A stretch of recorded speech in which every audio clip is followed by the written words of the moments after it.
박승자 권사님 오셨으면 박수 한번 하시죠.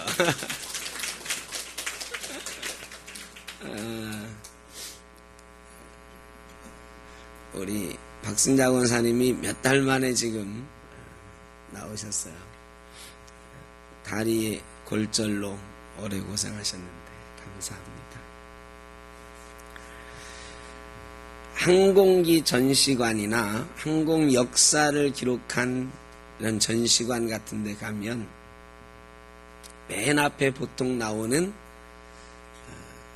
그림이나 또 동상이나 이런 게 하나 있습니다.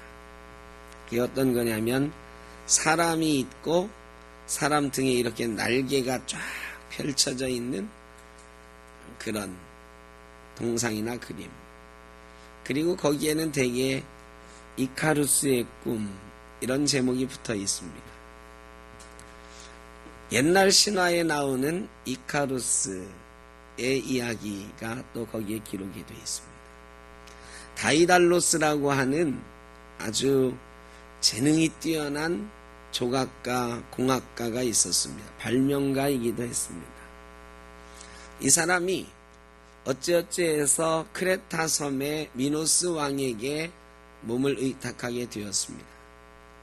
이 미노스 왕이 다이달로스에게 아무도 빠져나오지 못하는 미로의 감옥을 만들어 달라. 그래서 그 감옥의 이름을 미궁이다 그랬습니다. 이 미궁을 만들어 달라 그래서 아무도 빠져나오지 못하는 감옥을 만들었어요. 원래는 어떤 미노타우루스라고 하는 괴물을 가두기 위한 감옥이었는데 나중에 그 괴물은 죽고 어찌하다가 왕의 노여움을 산 이 다이달로스와 그의 아들이 거기에 갇히게 됐습니다. 다이달로스의 아들이 바로 이카루스입니다. 자기가 만들었지만 이 미궁을 빠져나갈 방법이 없는 것을 다이달로스는 너무 잘 알고 있습니다. 빠져나갈 수 있는 유일한 방법은 하늘로 날아서 섬을 빠져나가는 길밖에 없습니다. 근데 하늘로 날아갈 수가 있어야지요. 이 섬에는 마침 우리 홍도에 갈매기들이 막 날아오는 것처럼 새들이 많이 날아왔습니다. 새들이 오르락 내리락 하면서 깃털을 떨어뜨리잖아요. 이 다이달로스가 그 깃털을 보고 문득 저 깃털을 이용해서 날개를 만들면 어떨까 생각을 했습니다. 그리고 깃털을 모아가지고 날개를 만들기 시작했습니다. 날개를 밀랍, 초 같은 거죠. 밀랍을 녹여서 날개, 이 깃털들을 붙여서 날개를 만들었습니다. 오랜 시간 그 깃털을 모아서 두 쌍의 날개를 드디어 만들었습니다. 다이달로스는 아들 이카루스에게 이 날개 한 쌍을 어깨에다가 붙여주면서 말합니다. 이건 밀랍으로 붙인 거라서 높이 올라가면 태양열 때문에 뜨거워서 녹아버리고 낮게 날아가면 깃털에 바다에 물기가 튀어서 무거워져서 위험하다. 그러니 적당한 높이를 유지하면서 가야 되는데 너는 아빠의 뒤를 따라와라.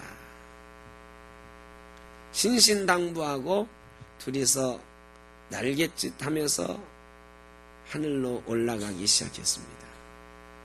그리고 기적처럼 그들은 그 미궁에서 빠져나와 하늘을 날아 바다 위를 날고 있었습니다. 이 날개로 날갯짓 하면서 날아가는 것이 너무도 신이 나고 환상적이었던 이카루스는 문득 더 높이 올라가 보고 싶어졌습니다. 아버지의 그 신신당부 말을 잊어버리고 아버지의 뒤를 따라가다 그만 아버지보다 더 높이 올라가기 시작했습니다. 높이 올라가면서 깃털 사이사이 녹아있던 밀랍이 다시 물로 변하면서 액체로 변하면서 깃털이 하나둘 떨어지기 시작했습니다. 그래도 이카루스는 올라가는 것을 멈추지 않고 위로 올라갔습니다. 그리고 마침내는 모든 깃털이 다 떨어지고 그만 바다 밑으로 추락하고 말았습니다. 그리고 그곳에서 죽었습니다. 높이 올라가려고 하는 인간의 욕망을 얘기해주는 신화입니다. 이카루스의 꿈이죠. 우리 모든 인간은 높이 올라가려고 하는 욕망을 가지고 있습니다. 하나님처럼 되어보려고 하는, 높은 존재가 되어보려고 하는 욕망이 있습니다. 선악과 따먹을 때 하와에게 사탄이 유혹한 말도 그걸 따먹으면 죽는 것이 아니고 너희가 하나님처럼 될 것이다 했던 말이었습니다. 높아지려는 욕망이 우리 모두에게 있습니다. 이스라엘 사람들도 바로 그런 욕망 때문에 멸망한 민족입니다. 원래 하나님께서 아브라함을 부르셨습니다. 아브라함을 부르셔서 네가 복의 근원이 될 것이다. 모든 민족이 너로 말미암아 복을 받게 될 것이다 그랬어요. 그리고 아브라함의 후손인 이스라엘 민족에게도 너희가 내 제사장 나라가 될 것이다. 제사장 나라라고 하는 것은 뭐냐면 모든 민족을 하나님께로 인도하는 나라가 될 것이다.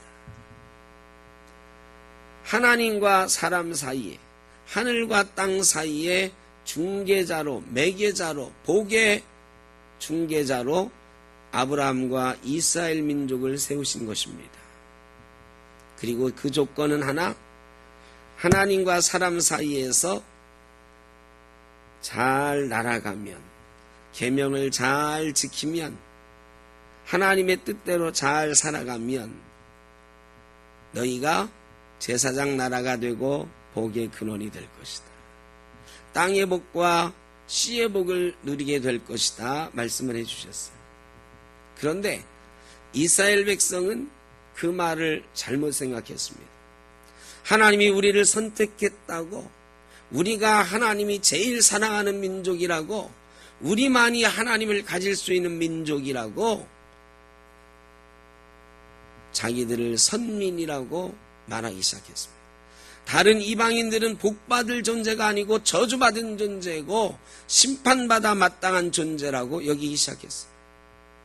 원래는 그 모든 민족을 구원할 존재로, 복받게 할 존재로 이스라엘을 세우신 거예요. 이스라엘이 하나님의 계명을 잘 지키고 하나님의 말씀을 잘 들으면 이스라엘이 복을 받게 될 것이고, 그것을 본 다른 나라 사람들도, 모든 민족들도 우리도 이스라엘처럼 살아야 되겠다, 이스라엘처럼 하나님을 섬기며 살아야 되겠다, 그러면 우리도 복받지 않을까, 이런 것을 알게 해주는 모범으로 이스라엘을 세우셨는데, 오히려 이스라엘은 우리만이 하나님을 소유할 수 있고 우리만이 하나님의 사랑을 받을 수 있다고 이기적인 욕심에 사로잡혔습니다. 그리고 그들은 높이 올라가기 시작했습니다. 옛날에 사람들이 바벨탑을 쌓아서 하나님처럼 되자, 이름을 내자, 흩어짐을 면하자 했던 것처럼 우리가 하나님처럼 되자, 우리 민족이 세계 제일의 민족인 것을 보이자, 그들은 그들의 바벨탑을 쌓기 시작했습니다. 교만해지기 시작했습니다. 다른 민족은 그저 냉대와 차별의 대상으로 천하게 대하기 시작했습니다. 그들의 욕심은 그들을 죄에 빠지게 했고 하나님이 정하신 길에서 벗어나게 만들었습니다. 그리고 그들은 그 길에서 벗어나서 이카루스처럼, 높이 올라가려다가 추락했던 이카루스처럼 추락했습니다. 그리고 바벨론에게 멸망당하는 신세가 되고 말았습니다. 하나님의 징벌이죠. 오늘은 종려주일입니다. 순환주일입니다. 종려주일은 예수님께서 고난당하기 위하여, 십자가 지시기 위하여 예루살렘으로 입성하시는 그런 주일입니다. 주님께서 고난당하시기 위해서 예루살렘 성으로 입성하고 있는데 이날 예수님을 맞는 사람들은, 예수님을 바라보는 이스라엘 사람들은 예수님과는 다른 차원에서 예수님을 바라보고 있었던 것 같습니다. 예수님께서 나귀 타시고 입성하시는데 사람들이 자기 옷을 벗어 깝니다. 나뭇가지를 꺾어서 그 길에 깔아 놓습니다. 그리고 그들은 나뭇가지, 종려나무 가지를 흔들면서 외칩니다. 호산나 호산나, 가장 높은 곳에서 호산나, 다윗의 이름으로 오시는 이여 호산나 외쳤습니다. 다윗의 이름으로 오시는 이여 호산나, 찬송하리로다. 우리 조상 다윗의 나라여 가장 높은 곳에서 호산나. 여기에는 아주 놀라운 뜻이 있습니다. 이런 의식들 있잖아요. 나귀를 타든지 말을 타고 오는, 성 안으로 들어오는 누군가를 맞이하는 의식은 예전부터 있었습니다. 누구를 맞이할 때 이런 의식을 썼느냐? 첫째는 왕을 맞이할 때 그런 의식을 썼습니다. 왕이 대관식 하면요, 저기서부터 말을 타고 쭉 들어오잖아요. 그럼 백성들이 거기 옷을 깔면서 종려나무까지 흔들면서 우리 왕이여 하면서 막 맞아들이는 거예요. 그리고 위대한 선지자를 맞을 때 이런 의식을 했습니다. 그러니까 예전부터 이런 의식이 있었어요. 그러니까 오늘 이스라엘 백성들은 예전에 자기들의 조상이 그랬던 것처럼 왕을 맞이하고 있는 것입니다. 다윗의 나라여 그랬어요. 이 바실레이아라고 하는 단어를 쓰는데요, 이 나라는 정확하게는 왕국을 말합니다. 다윗이 이루었던 왕국을 다시 이루실 왕이여 호산나, 가장 높은 곳에서 호산나 하면서 예수님을 맞이했던 거예요. 이스라엘 백성들은요, BC 586년에 바벨론에게 멸망당하잖아요. 그 중간에 잠깐 마카비가 독립운동을 해서 나라를 잠깐 되찾았어요. 그리고 나머지 500년 기간 동안 나라 없는 백성으로 살았습니다. 그들이 바벨론의 지배를 받았죠. 그 다음에 페르시아의 지배를 받았죠. 그 다음에 그리스의 지배를 받았어요. 그 다음에는 로마의 지배를 지금까지 받고 있는 거예요. 우리나라는 일본에게 겨우 36년 지배를 받았는데도 얼마나 치욕스럽습니까? 지금도 그 치욕을 못 잊고 있잖아요. 잊으면 안 된다고 하잖아요. 이스라엘 백성은 자그마치 500년간 4개 나라의 지배를 당하고 있었어요. 그러니까 그들 마음속에 얼마나 한이 맺혔겠습니까? 더군다나 우리가 하나님의 백성이다, 하나님이 우리를 선택한 민족이다 하는 선민의식을 가지고 있던 그들의 자존심이 얼마나 무너져 버렸겠어요. 그들은 그 무너진 자존심과 그 치욕스러운 마음을 안고 기다립니다. 누구를 기다려요? 메시아를 기다려요. 그 메시아가 오시면 나라가 회복될 것이다. 메시아가 오시면 다윗처럼 강력한 왕국을 세워서 다윗의 후손이 다윗의 왕국을 회복하고 우리나라는 다시 하나님의 나라가 될 것이다. 다시 세계에서 제일 가는 나라가 될 것이다. 그런 꿈을 안고 500년간 메시아를 기다렸어요. 예수라는 분이 오셨습니다. 놀라운 기적을 행합니다. 그들은 예수가 위대한 능력으로 로마를 몰아내고 압제로부터 자기들을 해방시켜줄 메시아라고 믿었습니다. 다윗의 왕국을 회복할 다윗의 자손이라고 믿었습니다. 그래서 예수님이 예루살렘 성으로 입성할 때 왕들을 맞이하는 것처럼 예수님을 맞이하고 있는 것입니다. 예수여 우리의 왕이 돼 주십시오. 다윗의 나라를 회복시켜 주십시오. 영원한 다윗의 나라를 우리에게 세워 주십시오. 그들은 다윗의 나라, 메시아의 나라를 꿈을 꿉니다.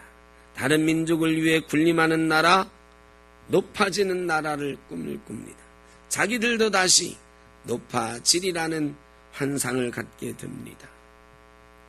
그런데 여러분, 우리가 잘 아는 것처럼 예수님은 높아지기 위해서 예루살렘 가신 것이 아닙니다. 왕되기 위해서 가신 것이 아닙니다.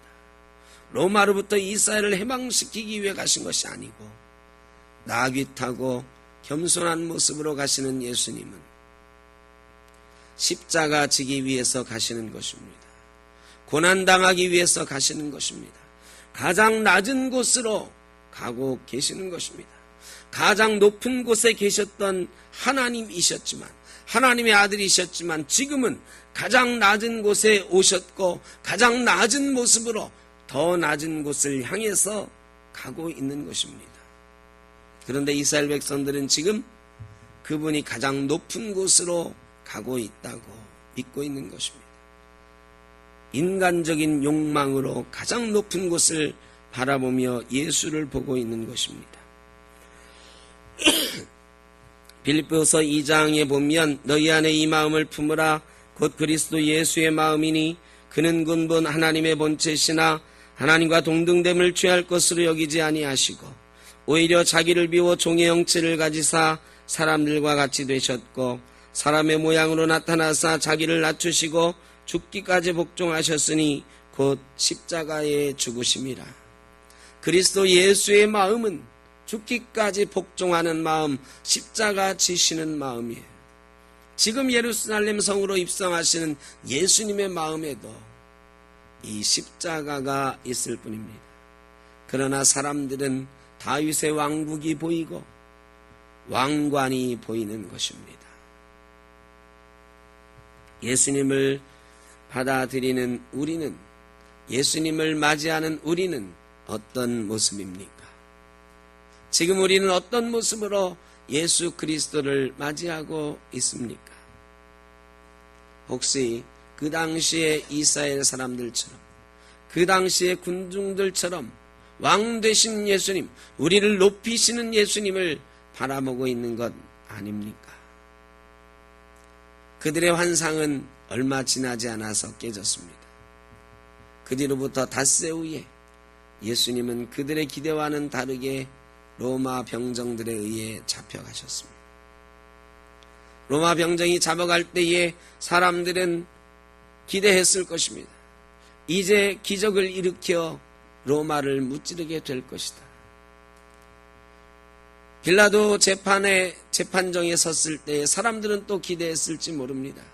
빌라도의 저 모욕스러운 재판 앞에서 그는 일어날 것이다. 하나님의 아들의 능력을 보이실 것이다. 로마를 무찌를 힘을 보여주실 것이다. 그러나 예수님은 잡혀갈 때에도 힘을 보이지 않으셨습니다. 빌라도 앞에서 재판받으시는 죄인의 모습으로 섰을 때에도 기적을 행하지 않으셨습니다. 묵묵히 그 길을 가는 것이었습니다. 그 모습은 이스라엘 사람들에게는 충격적이었습니다.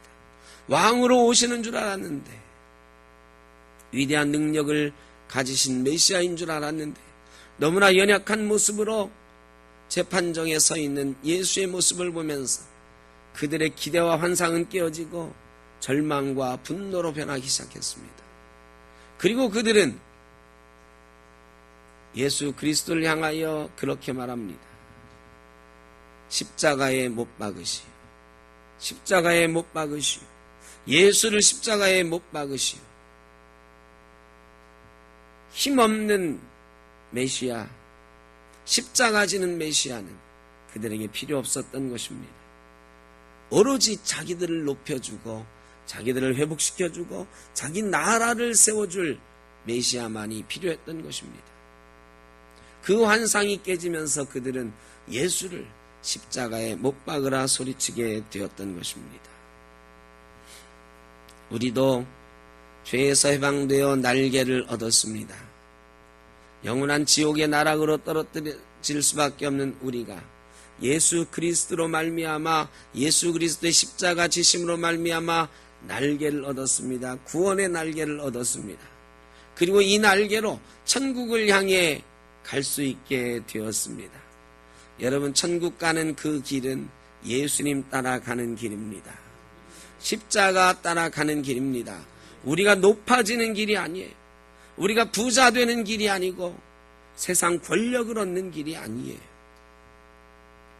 그런데 우리는 예수 믿고 언젠가는 부자가 되리라 생각을 했습니다. 또 언젠가는 예수 믿고 내 병이 나으리라 생각한 적도 있습니다. 언젠가는 또 예수 믿고 세상에서 성공할 것이다 생각한 적이 있습니다. 어떤 목회자는 설교하면서 청년들에게 예수 믿는 청년이 세상에서 엘리트가 되어야 된다라고 설교했던 적도 있습니다. 그러나 여러분, 예수 믿는 것은 부자가 되는 길이 아닙니다. 예수 믿는 것은 세상적으로 성공하는 길이 아닙니다. 예수 믿는 길은 엘리트가 되는 길이 아닙니다. 물론 우리가 예수를 잘 믿고 열심히 살아가면 주님께서 도와주셔서 그런 길을 갈 수도 있지만, 십자가 따라가는 길 없이 부자가 된다면, 십자가 없이 건강해진다면, 십자가 없이 성공한다면 그것은 이카루스처럼 세상적으로 높이 올라가려는 욕망에 불과한 것입니다. 여러분, 십자가 따라가지 못하고 예수님 따라가지 못하고 그저 우리의 욕망 가지고 날아 올라가다 보면 날개는 하나하나 떨어지고 이카루스가 바다에 떨어진 것처럼 우리도 죄의 바다에 떨어질 수밖에 없고 심판의 바다에 떨어질 수밖에 없는 것입니다. 주님께서 우리에게 주신 날개는 십자가의 길을 따라서 천국 가는 날개인 줄로 믿습니다.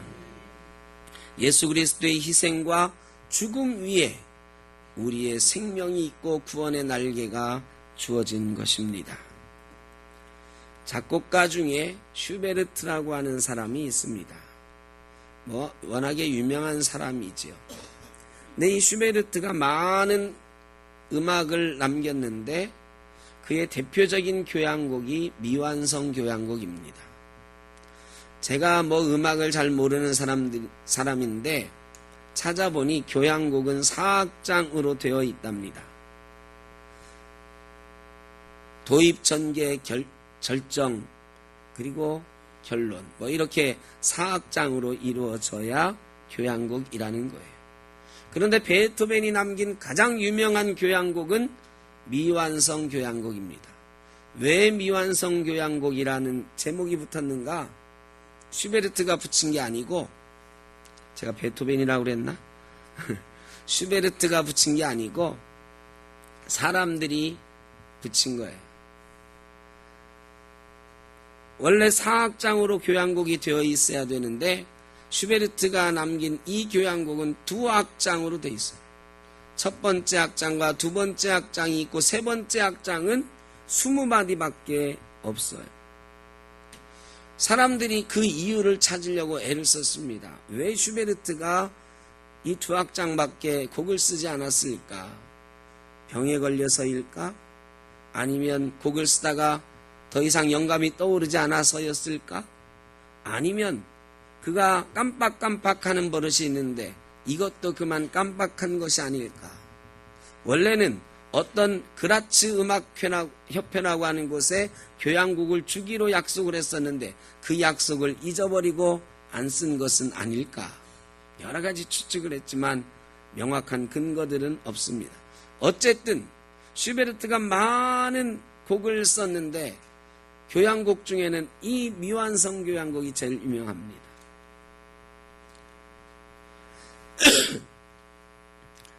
그런데 곡이 미완성이니까 처음에는 발견이 안 됐어요. 사람들이 연주할 생각을 못했어요. 그런데 그가 그 곡을 쓴 지 43년 만에 이 교향곡 악보가 발견되고 사람들이 연주를 해보니까 아주 좋아요. 그래서 정식으로 1865년에 연주가 되었습니다. 40몇 년 동안이나 잠자고 있다가 처음으로 연주가 됐어요. 근데 그 연주를 듣고 사람들은 깜짝 놀랐습니다. 2악장밖에 없는데 2악장만으로 완벽했고 2악장만으로도 너무나 큰 감동을 줬기 때문에, 너무나도 위대한 걸작이었기 때문에 사람들은 놀랐어요. 그리고 슈베르트의 가장 위대한 걸작이라고 칭송했습니다. 브람스 같은 사람은 평생 슈베르트의 작품을 사모했던 사람인데 이 곡은 양식적으로는 분명히 미완성이지만 내용적으로는 결코 미완성이 아니다. 이 두 악장은 어느 것이나 내용이 충실하며 그 아름다운 선율은 사람의 영혼을 끝없는 사랑으로 휘어잡기 때문에 누구라도 감동하지 않을 수 없다. 이처럼 온화하고 친근한 사랑의 말로 다정하게 속삭이는 매력을 지닌 교향곡을 일찍이 들은 적이 없다. 칭송을 했습니다. 그런데요, 사람들이 참 이상해. 원래는 4악장으로 되어 있어야 되는데 2악장밖에 없으니까 사람들이 이상한 시도를 하기 시작했어요. 어떤 시도냐면 슈베르트가 지은 다른 음악에서 몇 개를 발췌해가지고 3악장을 만들어보고 4악장도 만들어보는 거예요. 슈베르트의 곡들 중에서 저거랑 비슷한 분위기가 있는 곡이 이런 거지 하면서 3악장도 붙이고 4악장도 붙이는 거예요. 그 연주를 해봤어요. 나름 괜찮아요. 또 어떤 사람들은 또 이런 시도도 해봤습니다. 어떤 작곡가는요, 내가 슈베르트가 되어서 한번 노래를 만들어 보겠다고 그 3악장, 4악장을 직접 자기가 써가지고 연주해 본 사람도 있습니다. 러시아의 안톤 사프로노프 같은 사람이 이런 시도를 했어요. 그래가지고요, 미완성 교향곡이었던 슈베르트의 교향곡이 4악장으로 된 완성된 교향곡으로 연주된 적도 꽤 많이 있습니다. 그러나 역사는 말합니다. 그 어떤 4악장의 슈베르트 교향곡보다 그저 미완성인 상태로 연주되는 2악장의 미완성 교향곡이 가장 아름답고 가장 멋있다고. 여러분, 우리는 미완성된 존재입니다. 저나 여러분이나 부족한 부분이 많이 있어요. 여러분, 예수 믿었다고 우리가 완전해집니까? 예수 믿어도 우리는 불완전합니다. 예수 믿어도 미완성 교향곡처럼 채워지지 않은 부분들이 있어요. 예수 믿는다고 해서 바로 건강해집니까? 예수 믿는다고 해서 우리가 죽지도 않습니까? 예수 믿는다고 사업도 늘 성공만 합니까? 예수 믿는다고 세상적으로 늘 높은 자리에 올라갑니까? 그렇지 않아요. 예수 믿는 사람도 세상 사람들처럼 때로는 아프기도 하고요. 때로는 실패하기도 합니다. 때로는 고난 가운데 있기도 한 것입니다. 그런데 우리가 오해합니다. 하나님, 내가 예수 잘 믿었는데 왜 이렇게 내 건강을 나쁘게 하십니까? 하나님, 내가 예수 잘 믿었는데 왜 내 사업이 실패합니까? 하나님, 내가 예수 잘 믿었는데 왜 성적이 올라가지 않습니까? 예수 믿으면 세상적으로 높아지는 것처럼 우리가 오해합니다. 이스라엘 사람들이 하나님의 백성 되었으니 우리가 세상에서 높은 존재가 되었다라고 착각하는 것처럼 우리도 그런 착각 속에 사는 사람들이 있어요. 예수 믿으면 복받고 예수 믿으면 세상 사람들이 보기에 가장 높은 곳에 있게 될 것이다. 아니지요. 우리 센터교회는 이거 너무나 잘 알고 계시잖아요. 예수 믿는다고 세상적으로 높아지는 게 절대 아니에요. 여전히 우리는 미완성 교향곡처럼 채워지지 않은 부분을 가지고 있는 존재입니다. 그러나 여러분, 그 어떤 것으로 그것을 채워간다 할지라도 미완성 교향곡이 가장 위대한 걸작이었던 것처럼 우리를 다른 것으로 채우지 않아도, 돈과 명예와 권력으로 우리를 채우지 않아도 예수 믿는 우리가 바로 하나님이 가장 기뻐하시는 존재요, 하나님이 가장 사랑하시는 존재요, 하나님이 가장 귀하게 여기는 존재인 줄로 믿습니다. 예수 믿고 부족하지만 십자가 지고 가리라, 예수님 뒤를 따라가리라 몸부림치면서 낮은 곳으로 가시는 예수님, 십자가 지고 가시는 예수님, 내가 힘들고 어렵지만 그 길 따라가겠습니다. 내가 부족하지만 그 길 따라가겠습니다. 하나님이 주신 구원의 날개로 십자가의 길, 낮은 곳으로 가는 길을 따라가는 사람들, 그 사람들이 가장 아름다운 사람들이요, 가장 하나님이 기뻐하시는 존재들이요, 하나님의 위대한 걸작품인 줄로 믿습니다. 우리가 잘 된다고 하나님의 영광이 되는 게 아니에요. 우리가 부자 된다고 하나님의 영광되는 게 아니에요. 우리가 부하든 가난하든 건강하든 건강하지 않든 세상적으로 성공했든 그렇지 않든 우리가 나름대로 십자가 지고 예수님 뒤를 잘 따라가면 그것으로 하나님은 우리를 통해 영광 받으시고 우리를 기뻐하시고 우리를 떨어지지 않게 하시고 마지막까지 우리를 인도하셔서 천국 가게 하실 줄로 믿습니다. 그리고 우리를 통해서 다른 사람들도 야, 저 사람은 저렇게 힘들어도 어떻게 저렇게 평화로울 수 있을까? 저 사람은 사업에 실패했는데도 어떻게 또 일어날 힘을 저렇게 또 갖게 될 수 있을까? 저 사람은 몸이 저렇게 아픈데도 어떻게 저렇게 평안할 수 있을까? 세상 사람들이 이해할 수 없는 존재가 되고 우리를 바라보면서 세상 사람들이 마침내 깨닫게 되는 것입니다. 아, 예수 믿어서 저렇구나. 예수 믿으니 저 사람이 좀 부족한 것 같아도 그 속에 평화가 있고 저 사람이 좀 부족한 것 같아도 구원의 기쁨이 그에게 있는 것이구나. 우리를 보면서 세상 사람들이 예수의 향기를 맡습니다. 예수 그리스도의 메시지를 듣는 것입니다. 그리고 우리들은 복의 근원이 되는 것입니다. 오늘 종려주일 십자가 지기 위해서 예루살렘 성으로 입성하신 주님께서 우리 교회로 오십니다. 우리 인생 가운데 오십니다. 우리의 왕 되시기 위해서 우리의 영의 왕이 되시고 십자가 지시고 우리를 주님의 제자 삼으시기 위해서 오늘 오시는 것입니다. 저와 여러분이 그 십자가의 길 가시는 주님 바라보면서 예수님의 제자로 그 길을 잘 따라가리라 다짐할 수 있는 이 종려주일 또한 한 주간 고난주간 되시기를 주의 이름으로 축원합니다. 기도하겠습니다.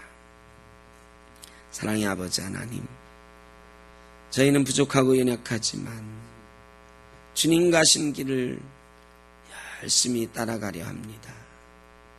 구원의 날개 접지 않고 구원의 날개로 교만하지 않고 십자가의 길, 주님의 길 따라가려 합니다. 우리를 복의 근원 되게 하시고 우리를 예수 그리스도의 향기 되게 하시고 사람들에게 구원의 소식을 전할 수 있는 귀한 존재 되게 하여 주옵소서. 예수님의 이름으로 기도드립니다. 아멘.